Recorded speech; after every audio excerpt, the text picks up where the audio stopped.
Government is to target over 15 million students, aiming to increase domestic milk consumption by 2 to 3 billion litres annually. Led by specialists from various ministries and agencies, the steering committee is currently developing policy guidelines for the program. At a policy level, that's where the steering committee is working with Ministry of Education to see that this becomes a policy within the feeding in schools, but also as government in the capitation grant to facilitate at least some twice meals in a week. Milk processors have taken steps to enhance milk palatability by reducing fat content, resulting in increased milk uptake. So we do encourage them to take yogurts, and most schools, they like yogurt so much than milk.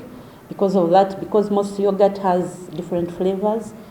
We have chocolate, strawberry, and vanilla. You find a child has a taste of strawberry, another one has a taste of vanilla. Yogurt is now being packaged in smaller quantities to make it more affordable for students. You find there is a parent who cannot afford to buy yogurt of 1,000 or 2,000. So we decided to produce yogurt of 500. That's a kid's pack. Yeah, it's affordable. Any parent can afford it. Milk, it helps those nutrients, those minerals, they help the kids, especially in the grasping of the content. And these kids that do take milk, you find that both their esteem and even in the long run, their grasping of the content with the self-esteem things and pride, they end up becoming better students compared to those that don't take milk. Despite initial concerns about affordability, school administrators and participating students have testified to the benefits of milk consumption. For us, we found it good to have it to the kids because it protects them from diseases, mostly the intestinal diseases. I could not take milk, but when I came here, teachers of this school taught me how to drink milk, and they told me that yogurt is nice. Even though you miss a meal and you take milk, you're okay to live, to go throughout the day. Government plans to gradually introduce the program to nursery, primary and secondary schools before expanding it to universities. Some schools express concerns about potential milk adulteration.